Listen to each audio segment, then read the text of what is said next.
Salut, c'est Madame Meuf. Aujourd'hui, les petits amis, les petites amies, je suis avec une invitée de mon choix. Donc, généralement, je sois forcée beaucoup d'ailleurs, mais invitée de mon choix parce que le sujet me plaisait, me causait. J'espère que ce sera pareil pour vous. Je suis avec Faiza Bossi, doctoresse, comme on dit en Suisse. Comme on dit en Voilà. Suisse. Je vous laisse vous présenter. Bonjour chers auditeurs et chères auditrices. Donc je suis le docteur ou doctoresse Bossi. Je suis médecin généraliste à la base et je travaille à Paris. Et on va parler ensemble de ménopause, mais pas que. Voilà, de ménopause, et moi je dis la docteur. Voilà. De ménopause, en fait, vous avez sorti un bouquin qui s'appelle Ménopower aux éditions Guy de Favre, c'est comme ça qu'on dit. Aux éditions Favre ou Guy de Favre? Guide Favre ou Ouais, moi je Favre. fais la promo des éditeurs, parce que Favre. je cherche des nouveaux éditeurs, on ne sait jamais, on ne sait jamais. Donc on va parler de ménopause sur l'idée que tout de même, il y en a quand même ras-le-bol de nous dire que c'est un sujet féminin. Oh, c'est leurs hormones. Voilà, donc évidemment c'est bien au-delà de tout ça. L'aspect sociétal, l'aspect politique, et puis l'aspect de tout ce qu'on ne connaît pas là-dessus. Parce que moi-même, qui suis forcée à me taper une ménopause bientôt, je me rends compte que moi-même, pourtant, qui cherche beaucoup de trucs, je suis pas beaucoup au courant. Hein, on se fait un petit générique, c'est parti.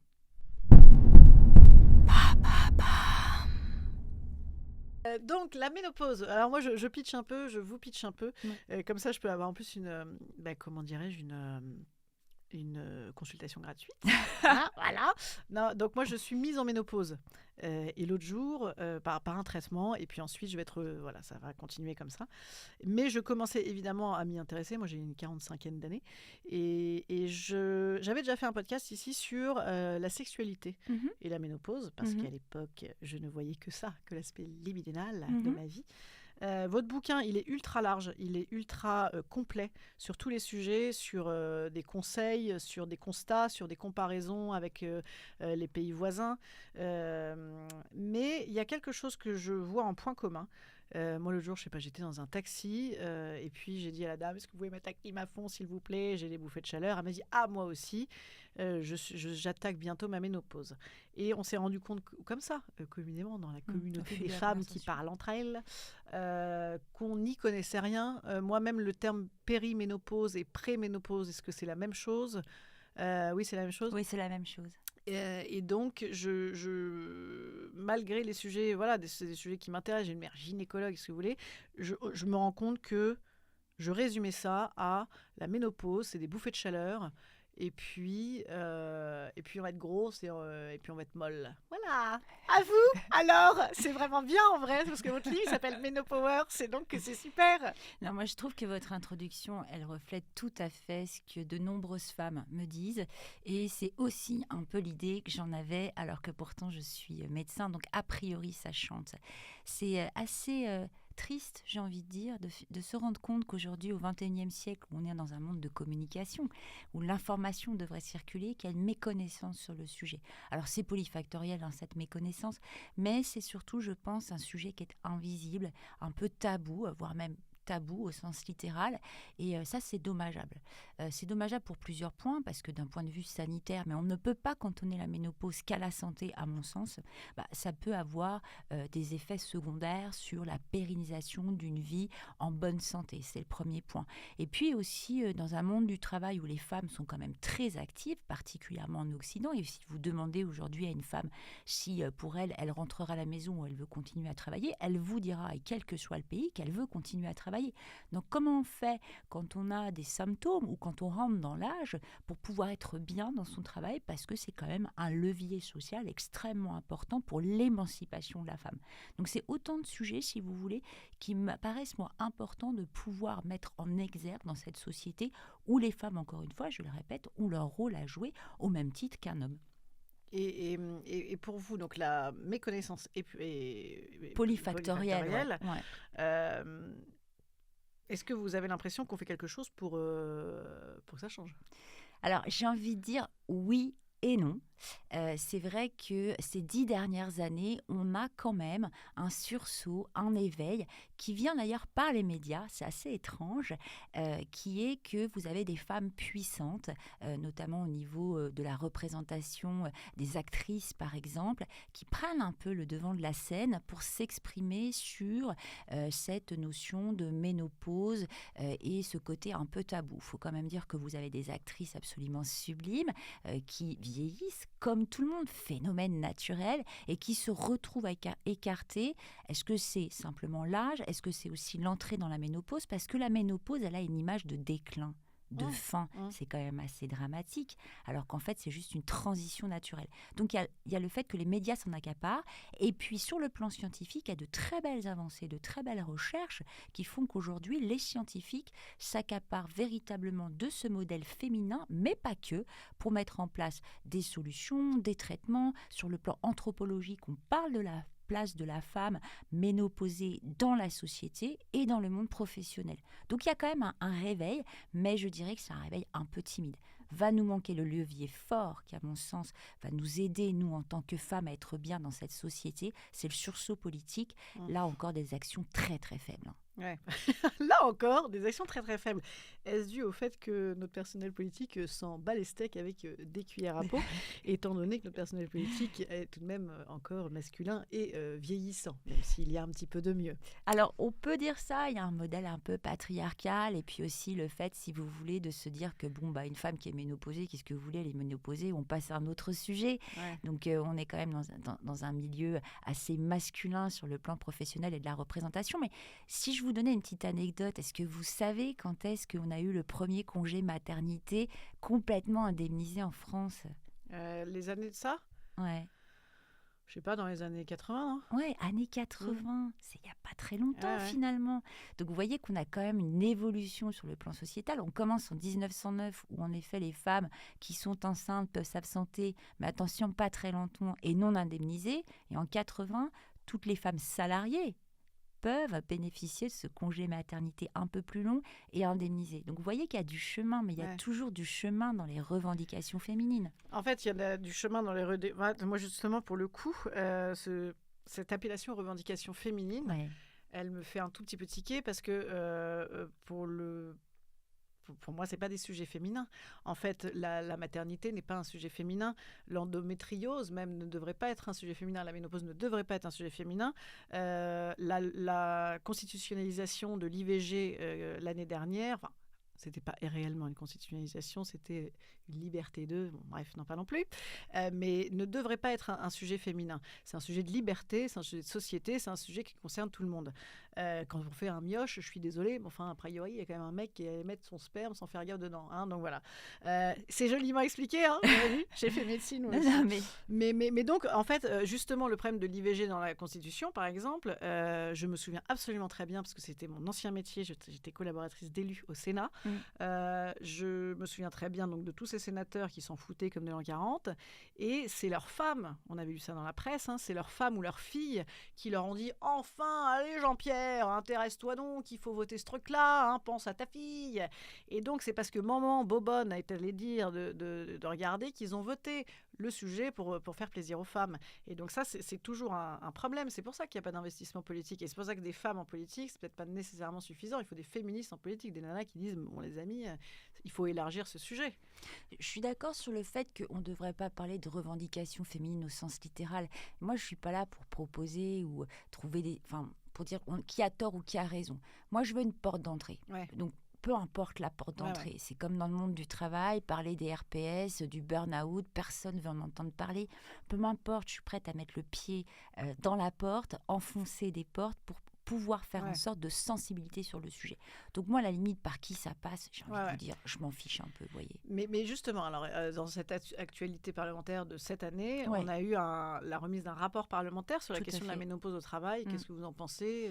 Alors, ça a été mis en place par Stéphanie Rist, si je ne me trompe pas, en 2024, qui prend un petit peu le relais de ce qui a été fait en Angleterre, mais on pourra en parler un petit peu plus tard. Il n'est pas inintéressant, il a au moins l'intérêt de poser un premier socle et évocateur, notamment sur le monde professionnel, pour alerter le monde professionnel sur le fait qu'on va avoir une main-d'œuvre masculine et féminine vieillissante. Parce qu'au-delà de la ménopause, il y a aussi l'âge. Pour moi, c'est deux choses qui sont concomitantes. L'âge de la retraite, vous a pas échappé, va se prolonger. Donc, que fait-on de cette main-d'œuvre experte qui a du savoir-faire, qu'il faut faire savoir et ne pas reléguer dans un placard au nom du sacro-saint jeunisme. Donc c'est une vraie question. Et donc là-dessus, au moins, il y a le mérite de poser les bases. Et puis, il y a un autre point qui est important, c'est l'accès aux soins. Aujourd'hui, vous savez que la démographie médicale, elle est compliquée. Les médecins, c'est comme les pandas, on est en voie de disparition. Donc, comment on fait pour permettre véritablement aux femmes, mais aussi aux hommes, et aux femmes ici, puisqu'on s'intéresse au sujet des femmes qui éprouvent la ménopause, pour faire en sorte qu'elles aient un accès aux soins régulier, un vrai suivi, des informations éclairées et précises pour bien vivre. Parce que vivre longtemps, à la limite, why not ? Ce que je veux, c'est que les gens vivent en bonne santé. C'est ça le plus intéressant. Ouais. Et pour vous, en quoi c'est justement une responsabilité du monde du travail ? Il y a ce côté, le bien-être, la bonne santé et le bien-être, on nous en donne à toutes les sauces, notamment dans les médias dits féminins, ces excellents magazines qui nous demandent d'être des quiches en faisant des quiches. Eh bien, on nous dit que c'est super de s'intéresser à soi, prendre du temps pour soi, être soi, et puis sniffer de la sauge tous les matins pour aller bien. En attendant, ça encore, une fois de plus, ça dit à une femme ménopausée, par exemple, d'aller s'informer dans cette espèce de truc nébuleux. Informel, Ça demande à cette femme de... J'espère pour elle parler à ses copines, parce qu'il y a quand même au moins ce partage-là de sororité. Tout à fait. Mais ça demande à la femme de s'occuper elle-même de son bien-être. Le bien-être n'est pas... on va dire à un malade, bah alors, bouge-toi un petit peu, le bonheur est un muscle. Bah oui, mais enfin quand même, s'il y a des conditions pour le bien-être, c'est mieux. Donc des conditions politiques encore et des conditions mises en place par le monde du travail. Je suis entièrement d'accord avec vous. Le bien-être n'est pas une affaire individuelle. Le bien-être, c'est collectif. Donc, le rôle des entreprises n'est évidemment pas en première ligne de s'occuper de la santé au sens littéral de Madame Michu et de Monsieur Paulet. C'est pas ça le problème. C'est que si on considère qu'une entreprise doit être performante, qu'elle soit rentable, il faut donc qu'elle prenne en considération sa masse salariale, si vous m'exprimez, si vous me permettez un peu l'expression, c'est le facteur humain. Donc en l'occurrence, ça passe par des actions collectives. Montrer du doigt monsieur, madame, en disant maintenant tu te débrouilles, mais par contre tu délivres, je vous assure qu'on ne va pas y arriver. Un chiffre, en Angleterre, ils avaient calculé en 2023, me semble-t-il, que l'absence des femmes ménopausées au travail et le nombre de journées perdues au travail, ça leur coûtait à peu près 1,5 million de livres sterling par an. Donc on voit bien qu'il y a un problème financier à l'absence de ces femmes, à l'absence de ces savoir-faire, mais des hommes aussi. Donc en l'occurrence, c'est là que les entreprises ont un rôle à jouer, qui doit être l'inclusion au sens littéral des femmes qui entrent dans l'âge, des femmes qui peuvent avoir des symptômes et qui peuvent poser des problèmes sur les performances, mais si on les comprend, si on les inclut, si on en parle, cela va permettre de délivrer des carrières et maintenir les savoir-faire. C'est ça qui est important pour une entreprise. Parce qu'en réalité, ce qui a un impact sur le travail, c'est les aspects médicaux, c'est-à-dire les problèmes de sommeil, c'est-à-dire les problèmes peut-être de concentration ou le brouillard mental, les problèmes de stress. Ça n'est pas que oulala, il faut ouvrir la fenêtre pour Mme Michu et puis dire qu'elle a ses hormones parce qu'elle nous les brise 5 minutes. Quoi. C'est une prise en considération, en effet, sanitaire, mais pas que la santé, je vous assure, véritablement. Il y a aussi l'humeur, il y a le côté aussi être dans des entreprises de plus en plus compétitives où le jeunisme est véritablement mis en avant. Donc, il y a l'image de soi qui croule un peu quand on vieillit. Donc, il y a tout ça qu'on doit remettre en exergue. Moi, ce qui m'intéresse le plus, c'est de se dire, bon sang, j'ai une salariée qui est là depuis de nombreuses années, qui a fait un bac plus machin, qui a des études ou qui n'a pas d'études mais qui a un vrai savoir-faire dans les mains, mais je l'exploite.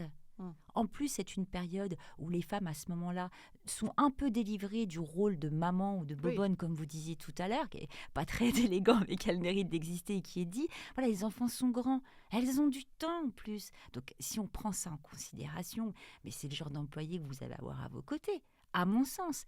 Donc, il faut faire valoir toutes ces qualités et maintenir l'employabilité. Et pour vous, c'est quoi les aménagements à faire alors? Alors, on a des aménagements de différents types. Si on parle de la santé au sens littéral, 21e siècle, rappelez-vous la fameuse Covid, on a éprouvé le télétravail en montrant que télétravailler, c'était possible. Donc, c'est une possibilité parmi tant d'autres pour les postes qui sont éligibles. Donc, ça permet d'organiser son temps au niveau professionnel quand on est en télétravail. Ça diminue aussi les temps de transport qui peuvent être chronophages. On peut parler des ambiances thermiques aussi, c'est-à-dire que le jeune homme de 20 ans avec le t-shirt quand il fait moins 15 degrés, vous, c'est un peu compliqué. Bon, tout ça, on peut en parler. C'est aussi permettre aux femmes de pouvoir avoir à disposition, par exemple, un petit ventilo, des toilettes qui soient propres. Voilà. Vous entendez ce doux bruit à la caméra? Le ventilo portatif. C'est mon petit truc de flamenca, parce que je risque d'avoir une bouffée de chaleur d'un instant à l'autre. C'est aussi permettre, c'est bête, mais d'avoir des toilettes dans le milieu du BTP, par exemple, des toilettes qui sont propres, où on pourrait passer un petit coup de frais sur son visage ou se changer. Des uniformes qui sont pensés pour les femmes. Je pense à toutes les femmes qui font des professions comme officier de police ou celles qui travaillent dans le BTP, c'est super lourd, les tissus ne sont pas adaptés. Vous voyez, des choses comme ça. Ça, c'est le côté pratico-pratique.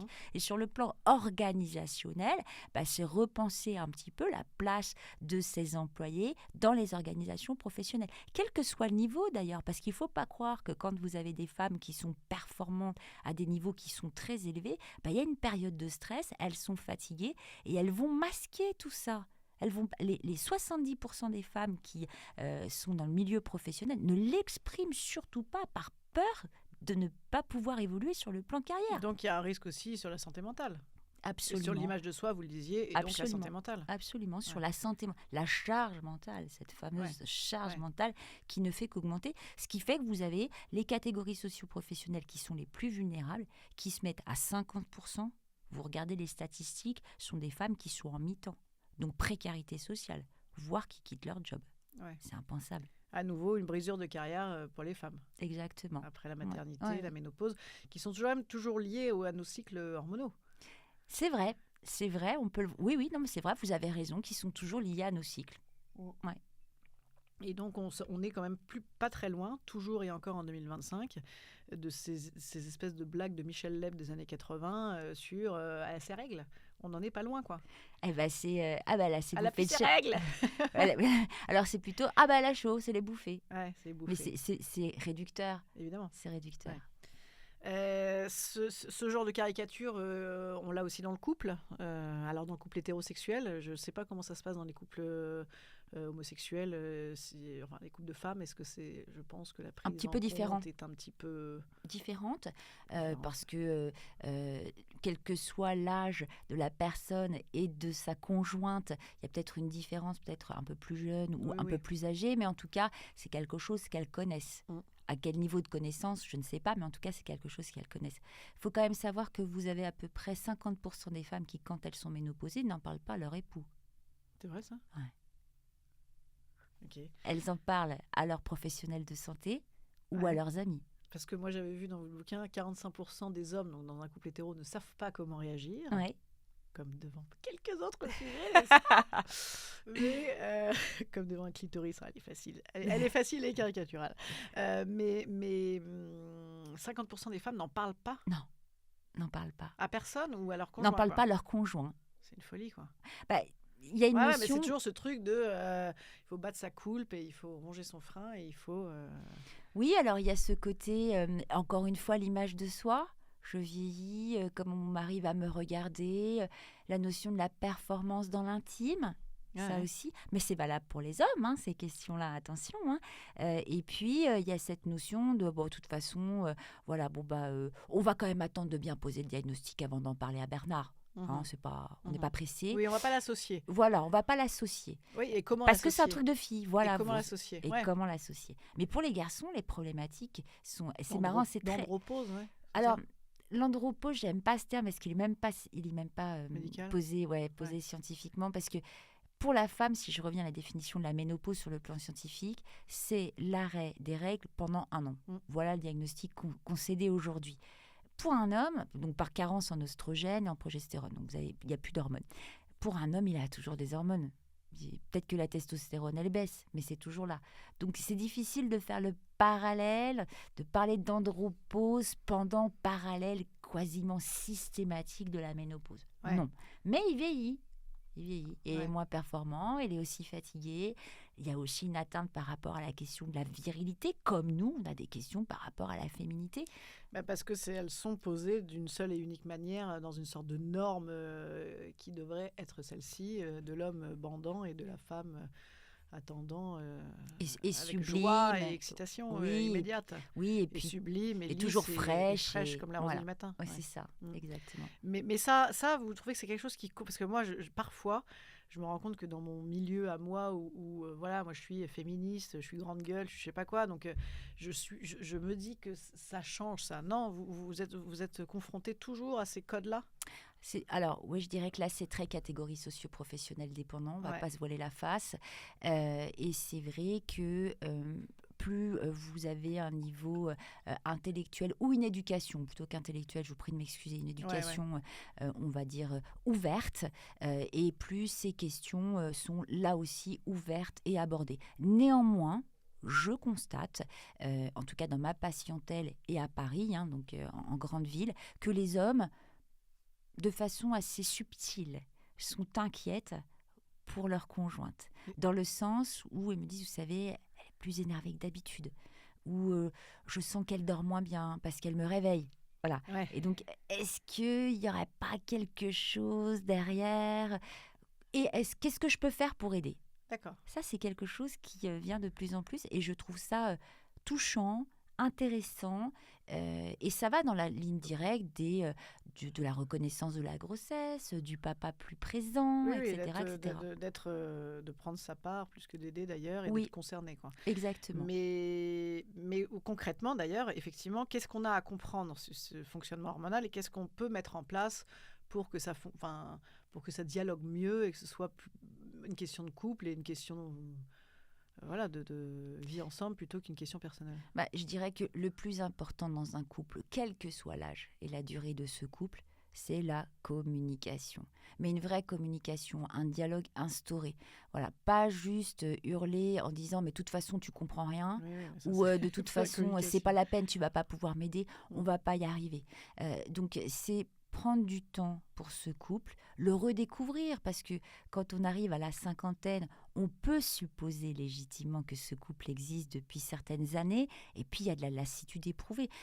La vie de couple, c'est un peu comme un jardin, hein. Si vous en prenez pas soin, Oui, voilà. et puis on met beaucoup de trucs dans ce cas-là, on peut mettre beaucoup de trucs sur le compte de la ménopause qui en fait Exactement. concernait en réalité une fatigue autre, une fatigue d'envie, une fatigue routinière, etc. Et que voilà, c'est la ménopause.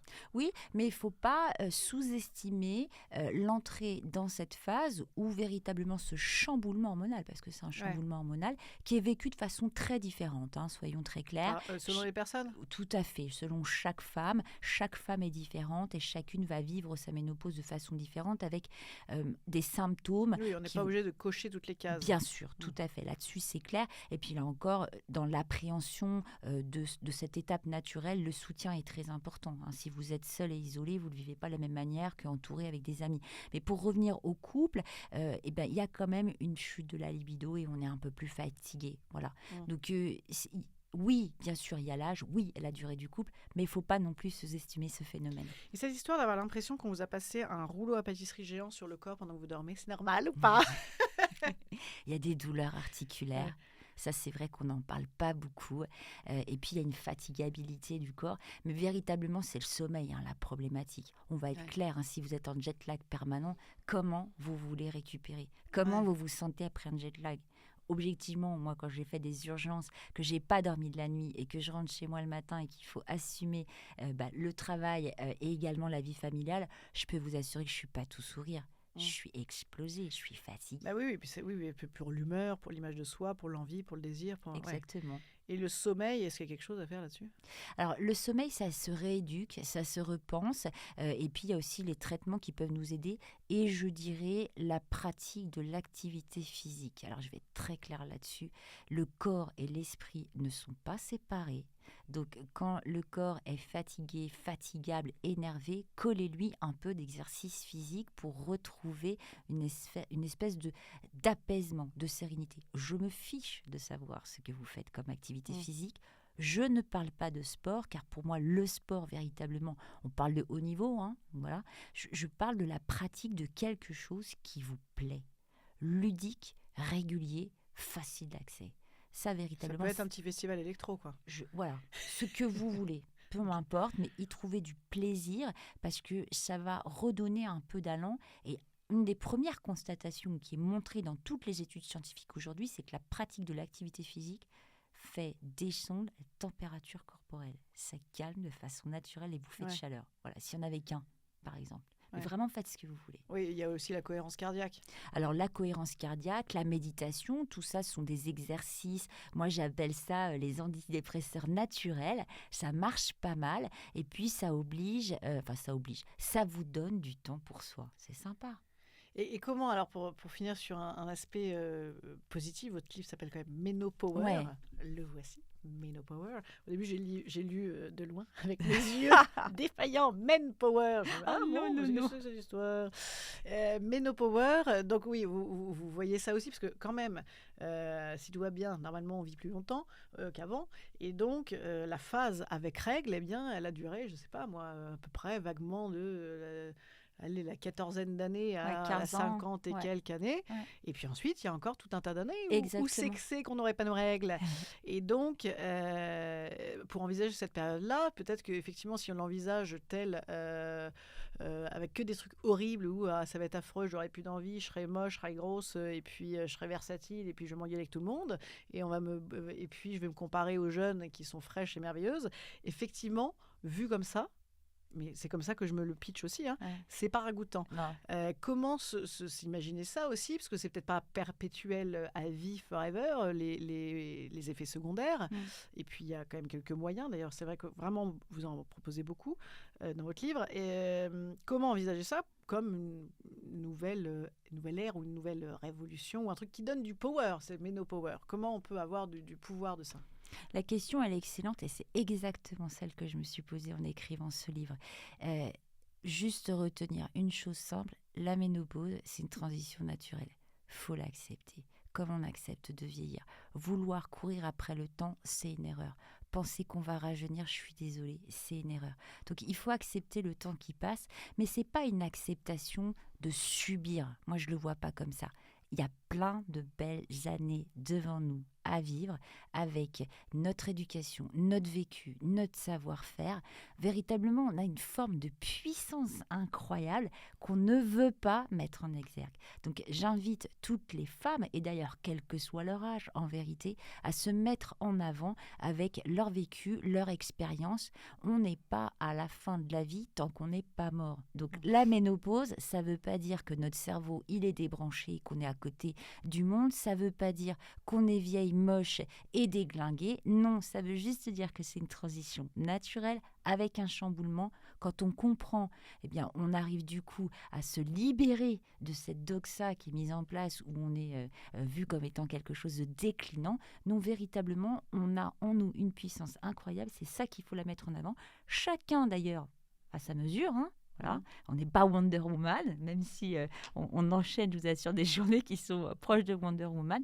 Donc voilà, on a cette puissance-là, et il est temps de la montrer, tout simplement, au sens légitime. Et en plus, c'est un bien pour la société. Ouais, disons, arrêter de s'excuser et brancher un peu plus de rien à foutre et de moins de comparaison. Ouais, j'adore beaucoup ce film de Colin Serrault où vous avez l'actrice qui dit « mais je m'en fous ». C'est la crise. La crise. Mais Maria Paco, mais excellent monologue. Voilà, et moi je trouve que c'est vraiment ça. Mais je m'en fous. Ouais. Il faut arrêter de s'excuser. Voilà. Arrêter de se comparer, de s'excuser. Et de s'empêcher de vivre. Et voilà. C'est pas mal, on finit là-dessus ou pas? Vous avez un dernier petit conseil? Non, c'est bon. Non, on mange bien. C'est ça. On mange bien. Et puis la libido, on s'en occupe nous-mêmes aussi. C'est bien ça. Oui, voilà. Oui, tout à fait. On s'en occupe nous-mêmes. On s'en occupe avec un partenaire. On se fait plaisir. Tout à fait. Merci beaucoup d'être venu nous causer. Donc, je rappelle, Menopower de Faiza Bossi. aux éditions Guy de Favre. Merci. Putain, j'ai vraiment j'ai obligé de balancer un putain pour casser cette voix où on avait vraiment l'impression que on était sur RMC en réalité. Et là, du coup, il faut que je donne 2 autres noms de radio, parce que normalement c'est comme ça. Allez, j'arrête. Ça y est, c'est la fin, je dis n'importe quoi. Bon, puis il faut qu'il me reste un petit peu de temps pour ma consultation privée.